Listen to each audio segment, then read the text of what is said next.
Chika Minute! Narinig ko sa isang housemate habang kumakain sila, parang si Ralph yung nagsalita.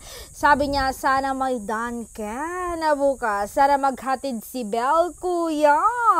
Pwede po maghatid lang siya ng Dunkin sa bahay niyo po. At ito nga, may nabalitaan ako, papasok na nga siya, ang phenomenal actress sa PBB House. May kumakalat kasi na picture, totoo nga ba ito? How true? O gawa-gawa lang ng mga nagdidilulong netizen, kagaya ko. Pero isa rin ako sa nagmamanifest. Sana kuya, ibigay mo na sa amin tong mga bablis. Sisiguruhin namin na laging trending ang PBB.